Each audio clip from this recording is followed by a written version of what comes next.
오늘은 10계명 중 제8계명 도둑질하지 말라에 대해 살펴봅니다. 성도 여러분, 왜 도둑질하면 안 될까요? 너무나 당연하죠. 도둑질은 남의 귀한 재산을 훔치거나 빼앗아 남에게 큰 피해를 주기 때문에 도둑질하면 안 됩니다. 여러분, 도둑질 당해본 경험이 있는지요? 길에서 돈이나 물건을 잃어버렸을 때, 또 집에 도둑이 들어서 귀중한 재산물을 도둑질 당했을 때 얼마나 이렇게 허망한지 모르죠. 저도 지갑을 소매치기 당해본 경험이 있고, 또 하나는 노트북을 이렇게 전철 위에다가 이 선반에다가 놓고서 내렸어요. 그래서 이제 계단을 내려가는데 생각이 나더라고요. 그래서 승무원에게 가서 말을 했는데 그 다음 역인데 벌써 없어졌더라고요. 그래서 그때만 해도 노트북이 참 비쌌습니다. 그리고 무엇보다 그때 노트북 자체에 저장된 정보를 전부 다 잊어버리니까 굉장히 이렇게 충격이 되었습니다. 그래서 자신의 귀한 소유물을 이렇게 도둑질 당해본 사람은 도둑질로 인한 피해가 얼마나 큰가 이것을 전부 다 압니다. 자신의 노동력, 아이디어, 성실함으로 이룬 소유물인데 이것이 없어진다라는 것은 이것을 이루기 위해서 바친 삶, 이것까지 없어지는 이러한 느낌입니다. 보이스피싱, 사기, 요사이 캄보디아에 있는 사람들 64명인가가 우리나라로 송환이 되었는데, 이분들은 피해자이면서 또 동시에 가해자가 되었습니다. 이렇게 보이스피싱이나 또 로맨스를 통한 사기나 이런 다양한 형태의 범죄에 이제 연루되었는데, 이것을 당해본 사람들은 얼마나 황당하겠습니까? 네. 제가 지난주 이 부림교회 가서 설교했잖아요. 근데 이 부림교회는 예배 전에 장로님이 나와서 찬양 인도를 이렇게 하시던데, 이분이 변호사라고 합니다. 그런데 6천만 원대 보이스피싱을 당했대요. 그러면서 아무리 똑똑하고 명철해도 이렇게 사기를 치자고 달려든 사람들에게 못 당해 본다고. 그래서 그로 인한 그 집안의 힘듦을 이야기하더라고요. 부인이 한 2년여 우울증에 걸리고 이것을 회복하기까지 몇 년이 걸렸고, 근데 결론은 그 이후에 하나님이 부어주신 복이 참으로 크다, 이러한 내용이어서 제가 예배 시작할 때부터 그 간증 들으며 참 많은 은혜 받았습니다. 도둑질은 단순히 물건을 훔치는 것만을 도둑질이라고 하지 아니하고, 어떤 사람에게 속한 소유물이면 이것이 무엇이든 이것을 가져오면 이게 도둑질에 해당이 됩니다. 오늘 본문 한번 보십시오. 15장의 1절에 보면 압살롬이 자기를 위하여 병거와 말들을 준비하고 호위병 50명을 그 앞에 세웠다 이럽니다. 호위병 50명을 그 앞에 세우는데 이게 자기를 위하여, 하나님을 위해서도 아니고, 당시의 왕이 자신의 아버지인 다윗 왕입니다. 그러니까 왕을 위해서도 아니고 자기의 사적 유익, 정욕을 위해서 말들을 준비하고 호위병 50명을 자신 앞에 세웠습니다. 그리고는 2절에 보면 일찍이 일어나 성문 길 곁에 서서 이런 송사를 하러 어떠한 사람이 오면은 이렇게 3절로 말을 했습니다. 보라, 내 일이 옳고 바르다마는 내 송사를 들을 사람을 왕께서 세우지 아니하셨다. 이렇게 말하고는 자신이 이 송사에 관여하여 정의를 베풀었습니다. 이 정의, 억울함을 해소된 사람들이 얼마나 압살롬에게 고마움을 느끼겠습니까? 그래서 가까이 와서 압살롬에게 절하려 하면 압살롬이 짐짓 겸손한 척 하면서 그 사람을 붙들고 그에게 입을 맞추었습니다. 압살롬은 왕께 재판을 청하러 오는 자들에게마다 이렇게 행했습니다. 그런데 이런 압살롬의 행위에 대해서 하나님께서 무엇라고 하시는 줄 압니까? 15장 6절 후반절 보십시오. 이스라엘 사람의 마음을 압살롬이 훔치니라. 이게 도둑질인 것입니다. 재판을 하러 온 이스라엘 무리의 이 마음을 누가 얻어야 합니까? 다윗 왕이 얻어야 합니다. 하나님께서 이스라엘의 왕으로 다윗을 세우셨습니다. 그러면 다윗은 요사이 하는 말로 지지율이 높아야 이 이스라엘을 안정적으로 이끌 수 있습니다. 그런데 하나님께 세움을 받지 못한 압살롬이 왕이 얻어야 할 마음과 지지를 대신 가져가 버리면 그 나라는 어떻게 되겠습니까? 분열이 되는 것이죠. 압살롬은 이것을 의도적으로 계획을 세워 오랜 기간에 걸쳐 이렇게 행하고 끝내 반역을 일으켰습니다. 그러니까 도둑질은 남의 것을 더 가져가려는 이러한 마음이 도사리고 있는 것입니다.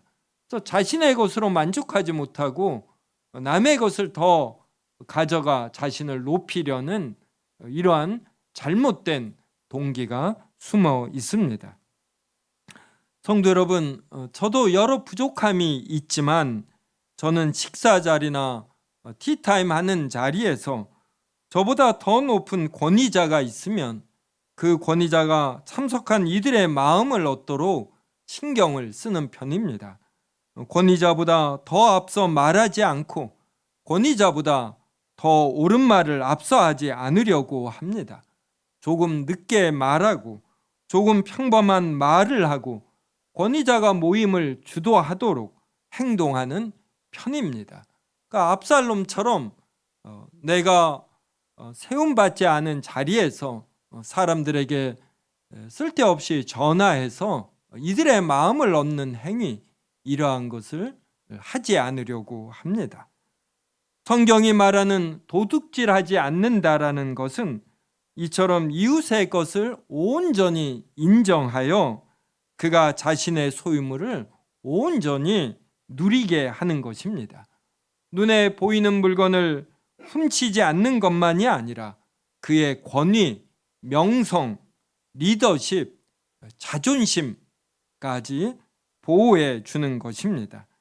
이런 섬세함과 배려가 사람 간의 관계에서 이런 오래도록 유지하게 하고 또 이 관계가 이렇게 원활하게 작동되도록 하게 하는 윤활유가 됩니다. 기계에 윤활유 기름을 안 치면 빨리 마모되고 그리고 뻑뻑 소리가 나며 잘 작동되지 않습니다. 그래서 공동체에서 귀한 역할을 하는 사람들은 공동체에 속한 각 개인이 가져야 할 바를 그대로 가져가게 하도록 말을 하고 행동을 하는 사람인 것입니다. 우뚝 드러나는 사람이 아니라 각자가 가져야 할 것을 가져가도록 배려하는 사람, 이러한 사람이 얼마나 귀한 역할을 하는지 모릅니다. 신자는 자신이 속한 가정과 교회와 회사와 이런 동호회 같은 단체가 원활히 작동되도록 섬세하게 행동해야 합니다.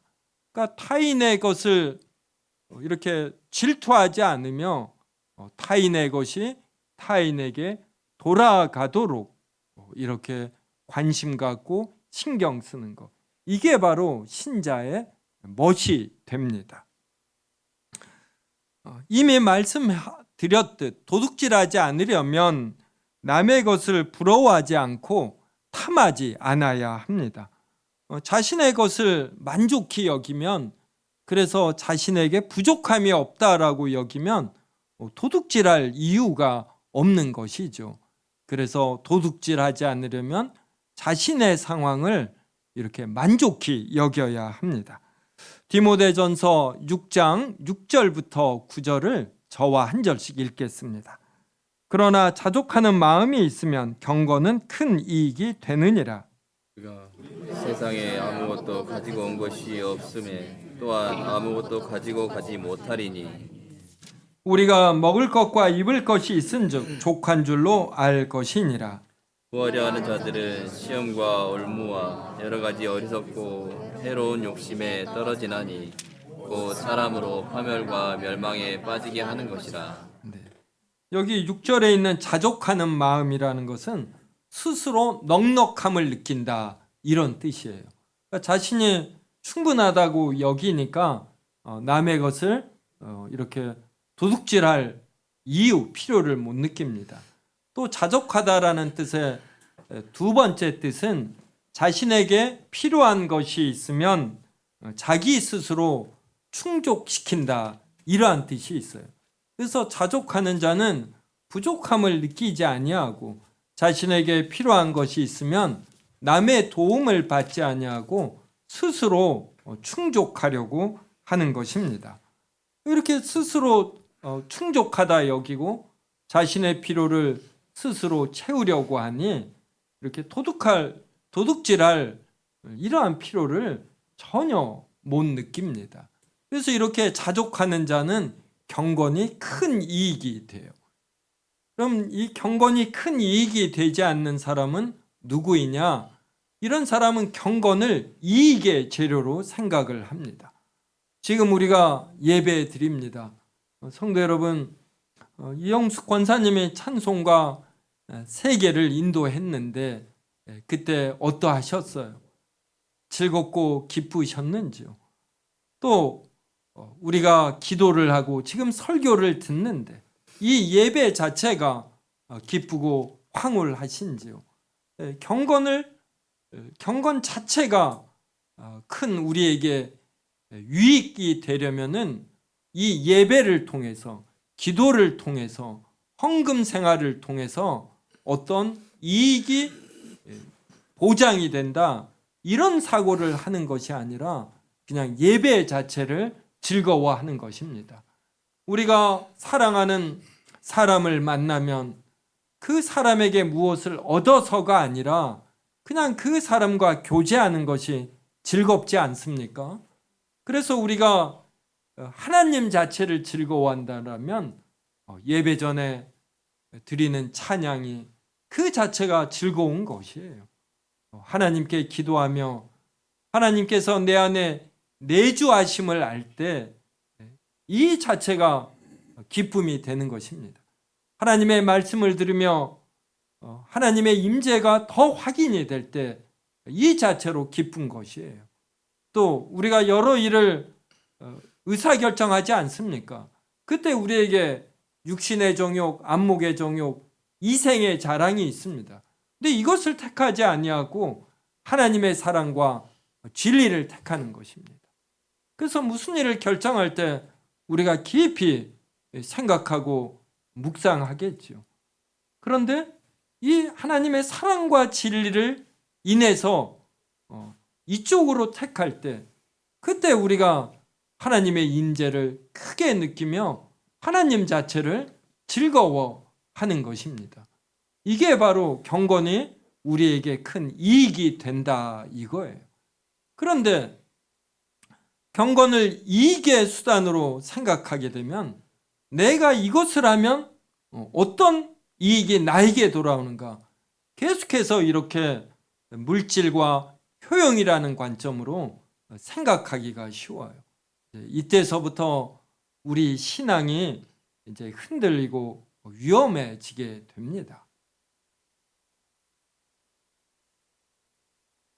성도 여러분은 먹을 것과 입을 것이 있으면 족한 줄로 아시는지요? 사람이 생존하는데 기본적으로 필요한 것이 먹을 것과 입을 것입니다. 이런 생존에 필요한 기초사항이 충족이 되면 만족히 여기는 자에게 무서울 것이 없습니다. 이미 자신에게 먹을 것과 입을 것이 있고 이거면 내 삶이 된다라고 기본적으로 여기는 사람에겐 이렇게 무서울 것이 없는 거예요. 우리가 어떤 사람을 무서워하고 어떤 사람을 중요하게 여긴다라는 것은 그 사람을 통해서 우리에게 공급되는 것이 있다. 또 이런 의미이기도 하거든요. 그런데 우리가 하나님 자체를 즐거워하고 그리고 내 삶에 만족한다라면 특별히 나에게 큰 도움을 줄 자가 없는 것입니다. 그래서 사람을 이렇게 가리지 않고 진정으로 대하게 되고 그러니 무서워할 사람도 없는 것이죠. 성도 여러분, 지금 이 시간에 한번 깊이 생각해 보십시오. 성도 여러분에게 지금 가장 필요한 것이 무엇인지 말입니다.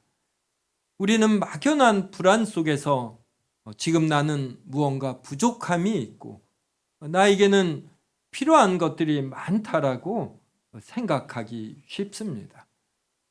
정작 이것들이 채워질 때 분명 기쁨은 있지만 이 기쁨이 그렇게 오래 가지 않습니다. 그래서 지금 당장 우리에게 필요한 것, 이러한 것들이 별로 없습니다. 우리는 지금 우리가 살아가는데 큰 불편함 없이 살아가는 것이에요. 근데 우리 스스로 어떠한 기준을 만들고 그리고 막연히 내 상황이 더 나아져야지 된다라는 이러한 불안감 속에 불만족감에 있는 것입니다. 그래서 우리는 우리의 삶을 깊이 묵상해 볼 필요가 있죠. 우리의 경제 생활도 묵상해 볼 필요가 있고. 그래서 지금 정말 나에게 무엇이 필요한가 이거를 깊이 생각해 봐야 합니다. 그럴 때 우리의 답은 별로 없다. 이렇게 나와야 하는 것이에요. 하나님께서 우리에게 정말 가장 필요한 것들, 이것들을 풍성히 주셨음, 이것을 깨달아야 합니다. 그럴 때 우리는 만족할 수 있고 이런 안정을 누릴 수 있고 우리는 보다 더 경건에 집중할 수가 있습니다. 신자는 도둑질하지 않는 차원에만 머물면 안 되고 이제 자신이 가진 것으로 이웃을 돕는 차원으로 한 발 전진해야 합니다. 디모데전서 아까 6장 우리가 읽었는데 거기에 뒷부분 보면 17절과 18절이 나옵니다. 저와 한 절씩 읽겠습니다. 내가 이 세대에서 부한 자들을 명하여 마음을 높이지 말고 정함이 없는 재물에 소망을 두지 말고 오직 우리에게 모든 것을 후히 주사 누리게 하시는 하나님께 두며 선을 행하고 선한 사업을 많이 하고 나누어 주기를 좋아하며 너그러운 자가 되게 하라. 6장 17절 보십시오. 내가 이 세대에서 부한 자들을 명하여, 그러니까 바울이 디모데에게 말하는 거예요. 너희 성도들 중에 부한 자들이 있느냐? 이들에게 명하라. 마음을 높이지 말고. 우리는 마음을 높이죠. 내가 보다 더 많은 존경을 받아야지 되고 내가 더 높은 위치에 있어야 한다라는 이러한 마음을 우리는 갖기 쉽습니다. 마음을 높이지 말고 정함이 없는 재물에 소망을 두지 말고. 재물은 정함이 없습니다. 돈은 돌고 돌아서 돈이다. 이러한 말도 있지요. 하나님께서 주시고자 하면 참으로 많이 주시고 거두고자 하시면 또 언제 거두어 가실 줄 모릅니다. 그래서 재물은 필요한 수단 정도로 여겨야지 여기에 너무 많은 관심과 가치를 부여하면 안 됩니다. 그러면 어디에 소망을 두어야 하는가? 오직 우리에게 모든 것을 후히 주사 누리게 하시는 하나님께 두며. 이 표현이 성도님들에게 안 다가올지 모르겠습니다. 언제 하나님이 나에게 모든 것을 후히 주사 누리게 하셨는가? 그런데 하나님은 많은 것을 우리에게 후히 주사 누리게 하십니다. 그러니까 이것을 깨닫는 것, 이것이 우리 마음의 평안, 만족, 그리고 행복과 기쁨이 되는 것입니다. 이것을 깨닫지 못하는 사람은 늘 무언가를 갈망합니다. 이 갈망하는 것을 얻기 위해서 어떤 인맥을 구성하고 그리고 아주 열심히 사는데 과도하게 살고 그러다 어느 순간 정도를 벗어나면 죄를 범하면서까지 더 많은 것을 누리게 합니다.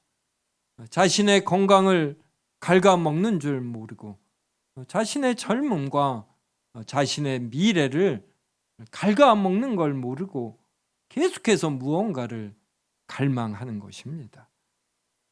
그래서 신자는 다른 때가 아니라 6개월 후나 1년 후가 아니라 내가 갈망하는 이것이 충족이 되면 그때서야 하나님께서 모든 것을 후히 주사 누리게 하시는 것이 아니라 지금, 대부분의 성도는 지금 이 순간에 이미 많은 것을 받았고 우리가 깨달으면 아주 크게 누릴 수가 있는 것입니다. 자신이 갈망하고 만족스럽지 않은 것은 자신의 됨됨이의 부족에서 오는 것이에요. 자신을 더 높이려는 마음. 그래서 마음을 높이지 말라. 이렇게 바울이 말하는 것입니다. 그리고 18절 보십시오.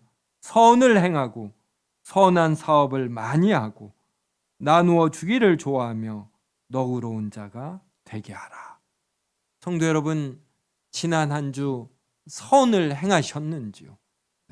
아니면 지난 한 달간, 올해가 10월인데 이 10월 10달 동안 어떠한 선을 행하셨는지 한번 생각해 보십시오. 다른 사람에게나 하나님께 제가 이런 선을 행했습니다 라고 말할 것들이 있는지 한번 살펴보시기 바랍니다.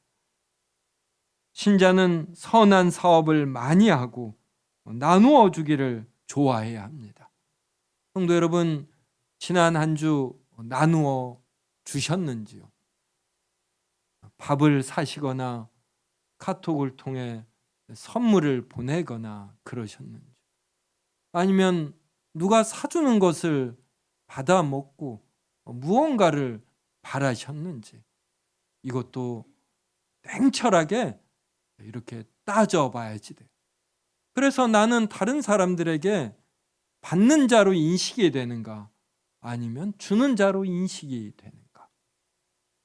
성경이 이렇게 말하면 우리는 주기를, 나누어 주기를 좋아하는 자가 돼. 그래서 아주 의도적으로 노력을 해야지 됩니다. 그렇지 않으면 우리는 자꾸만 받게 되는 것이에요. 성도 여러분, 하나님을 깊이 묵상해 보시고 자신의 삶을 냉철히 살펴보시고 하나님을 헤아려 보시고 느껴보시기 바랍니다. 우리에게 모든 것을 후히 주시는 하나님의 사랑과 섭리를 깨달을 줄 알아야 하고, 그래서 기본적으로 우리의 마음에 감사함과 찬양함이 있어야 합니다. 그래서 우리도 선을 행하고 선한 사업을 많이 하고 나누어 주기를 좋아해야 합니다. 이것이 도둑질하지 말라는 제8계명을 적극적으로 실천하는 것이고 제8계명의 궁극적 목적입니다. 신자가 도둑질하지 않는 것, 이것은 너무나 당연해요. 도둑질하지 않는 것으로 내가 할 바를 다했다 여길 것이 아니라 적극적 의미에서 나누어 주기를 좋아하는가, 이것까지 신자는 생각해야 합니다. 에베소서 4장 28절은 이렇게 말합니다. 도둑질하는 자는 다시 도둑질하지 말고 돌이켜 가난한 자에게 구제할 수 있도록 자기 손으로 수고하여 선한 일을 하라. 지금까지 설교한 내용이 잘 요약되어 있죠. 다시 도둑질하지 말라. 너를 돌이켜 봐라. 너의 삶을 돌이켜 가난한 자에게 구제할 수 있도록, 도움을 필요로 하는 자를 도울 수 있도록 너 손으로 수고하여 선한 일을 하라. 신자는 여기까지 꼭 나아가야 합니다. 데살로니가 후서 3장 10절부터 12절도 저와 한 절씩 읽겠습니다. 우리가 너희와 함께 있을 때에도 너희에게 명하기를 누구든지 일하기 싫어하거든 먹지도 말게 하라 하였더니 우리가 들은즉 너희 가운데 게으르게 행하여 도무지 일하지 아니하고 일을 만들기만 하는 자들이 있다 하니, 같이 읽습니다. 이런 자들에게 우리가 명하고 주 예수 그리스도 안에서 권하기를 조용히 일하여 자기 양식을 먹으라 하노라. 데살로니가후서 3장 10절이 이래요. 누구든지 일하기 싫어하거든 먹지도 말게 하라. 이게 성경의 가르침이에요. 성도 여러분, 먹고 싶은 건 많은데 일하기는 싫다. 이게 사람의 이런 죄가, 부패한 죄가 일부 남아 있어 우리에게 이러한 마음이 있을 수 있습니다. 근데 우리는 이러한 마음을 박차고 일해야 하는 것이에요. 그러니까 공짜를 바라면 안 됩니다. 이러한 마음 자체를 없애면 우리는 부지런해질 수 있는 것이에요. 11절에 너희 가운데 게으르게 행하여 도무지 일하지 아니하고, 일은 안 해요. 그런데 일을 만들기만 하는 자들이 있다 하니, 이 구절을 통해서 만들어진 말이 일꾼으로 일하라고 일꾼으로 세웠더니 일감만 만든다. 직분자들 중에 우리 재직 세미나 하면 강사분들이 종종 하지요. 일꾼으로 세웠더니 일감이 된다. 그래서 우리는 게으르게 행하여 도무지 일하지 아니하는 자, 이런 자가 되면 안 되고, 일을 만들기만 해서도 안 되는 것입니다. 그리고 12절 보세요. 이런 자들에게 우리가 명하고 주 예수 그리스도 안에서 권하기를 조용히 일하여 자기 양식을 먹으라 하노라. 그래서 신자는 조용히 일하여 자기 양식을 먹음으로 남에게 폐를 끼치지 아니하고, 그리고 오히려 남을 도와야 합니다. 제가 아는 어떤 분이 계십니다. 이분이 외국에 살다 오셨는데 이러한 개혁 신앙을 좋아하고, 그래서 제가 아는 개혁 신학자 목사님은 대부분 알더라고. 그래서 그분들 교회도 몇 주씩 출석도 하고 이렇게 대화도 많이 해요. 그러면서 이분이 종종 와서 자기 진로를 저와 상담을 합니다. 제가 뭐라고 했는 줄 아셔요? 그만 그분들 찾아다니고 직업을 구하라고 했습니다. 자기 손으로 일해서 가족을 먹여 살릴 수 있는 일이, 이게 어떻게 보면 기본이에요. 이것이 된 이후에 어떤 성경 공부도 하는 것이고 이게 병행이 되어야지 되지. 성경 공부하면 하나님이 먹을 것을 주실 것이다, 그러지 않아요. 하나님은 일을 해야 먹을 걸 주십니다. 이분이 이 말 했더니 엄청 싫어하더라고요. 그런데 몇 달 지나다 또 왔어요. 그래서 똑같은 말을 했어요. 그랬더니 이분이 제 말을 따랐어요. 그리고 몇 달 후에 와서 자신의 삶이 안정이 되었다고. 배우자와 자녀에게도 점점 인정을 받는 것입니다. 이만큼 자기 손으로 일을 하는 것은 그 일 자체를 통해서 많은 걸 배우고, 같이 일하는 사람들과의 어떤 관계에서 리더십과 배려를 배우고 얼마나 중요한지 모릅니다.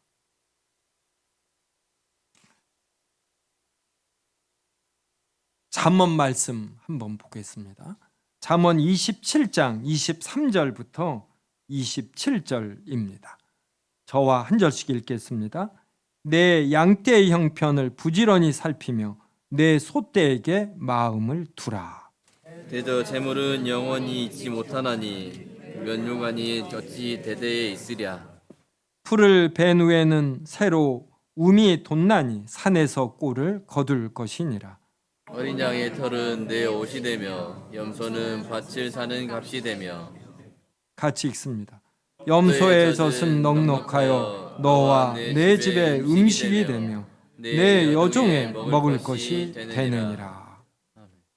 이 잠언은 그냥 일반인이 삶을 살아갈 때 어떻게 하면 지혜롭게 사는가, 이러한 단순한 지혜를 다루는 것이 아니라 하나님을 영화롭게 하는 차원에서 이 삶을 살아가는 하나님의 말씀에서 나오는 지혜를 다룹니다. 그래서 잠언에 있는 말씀을 통해 하나님을 더 알아가고 하나님을 더 영화롭게 해야 합니다. 그런 차원에서 잠언 27장 23절 보십시오. 내 양떼의 형편을 부지런히 살피며 내 소떼에게 마음을 두라. 아까 바울이 내 마음을 높이지 말라 그랬어요. 우리는 마음을 쓸데없이 높이면 안 됩니다. 어디에 마음을 둬야 되냐면 소떼에 마음을 둬요. 이 소떼라는 것은 생업을 말하는 것이에요. 너가 지금 살고 있는 삶의 현장, 너의 직업, 너의 생업, 여기에 기본적으로 마음을 두라.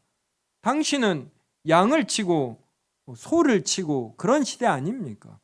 그래서 양떼가 제대로 양육되고 있는지, 꼴은 제대로 먹고 아픈 양은 없는지 부지런히 살피라, 이러는 것입니다. 이게 신자의 매우 중요한 덕목이에요.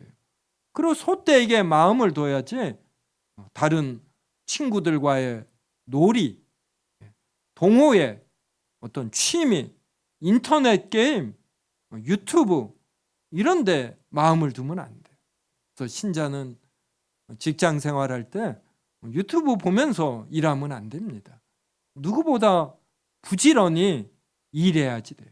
그리고 자신의 일 자체를 즐거워해서 이렇게 깊이 관찰해서 다른 이들보다 더 높게 효율적으로 그리고 충심으로 일해야지 됩니다.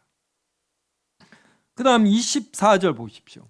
대저 재물은 영원히 있지 못하나니 면류관이 어찌 대대에 있으리라. 재물은 아까 정함이 없다 이렇게 나와 있지 않습니까?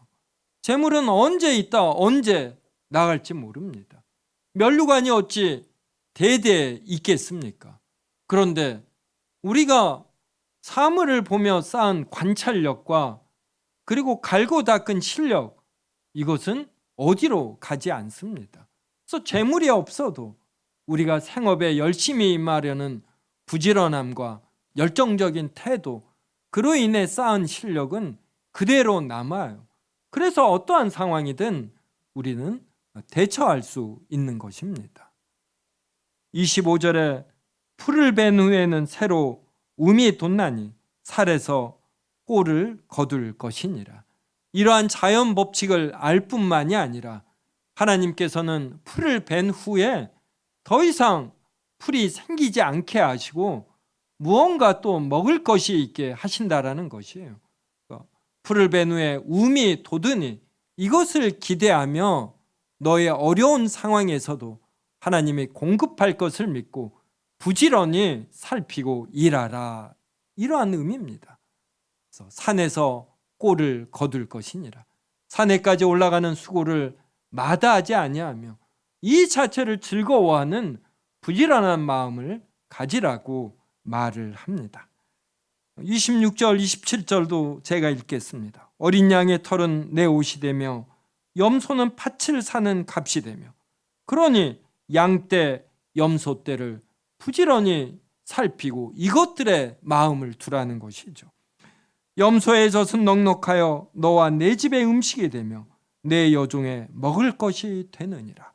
하나님은 우리의 생업, 직업을 열심히 임할 때 우리로 하여금 이것을 통해 먹고 살게 하시니 너에게 주어진 이 일을 게으리 하지 말고 부지런히 하라는 것입니다. 성도 여러분, 성경에 이런 말 있는 줄 아셨어요? 네. 그만큼 우리에게 부지런히 일해서 자신의 생업을 무엇보다 중요하게 여기며 그래서 남을 돕는 자가 되어야 된다. 이게 제8계명의 궁극적 목적이에요.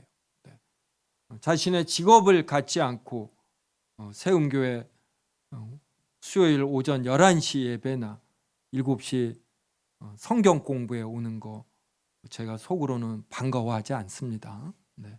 주일날 아침 8시 50분에 직업은 갖지 않고 마음을 높이 두고서 8시 50분 교리 공부 오는 것도 그냥 좀 재밌게 표현하면 제가 기뻐하지 않습니다.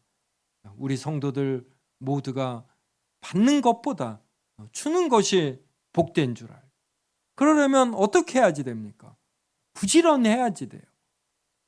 또 자신이 가진 직업도 마지못해 하는 것이 아니라 또 이것을 나름 열심히 하면 이런 자연에 대한 이해, 사회에 대한 이해에 이르고 그래서 이로 인한 돈을 버는데 어찌 스트레스가 없겠습니까? 이것을 넉넉히 이겨내는 그리고 너무 치열한 경쟁이 있고 내가 신앙생활 할 정도로 너무 바쁜 곳이라면 과감하게 때려치우고 적당히 벌고 무엇보다 하나님께 예배드리고 성경 공부하는데 지장이 없도록 의사결정하는 것입니다. 이러한 분이 장수합니다.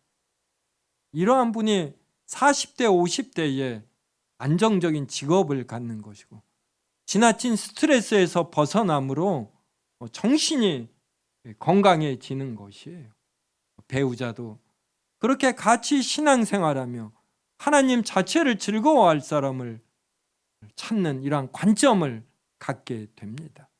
그래서 우리의 인생살이는 어느 한두 가지의 가치가 아니라 여러 면에서 이러한 정돈된 사고를 가질 때 여러 가지에 대한 깊은 묵상 속에서 이러한 안정된 내용물을 가질 때 그때 우리의 삶이 충만해지는 것입니다.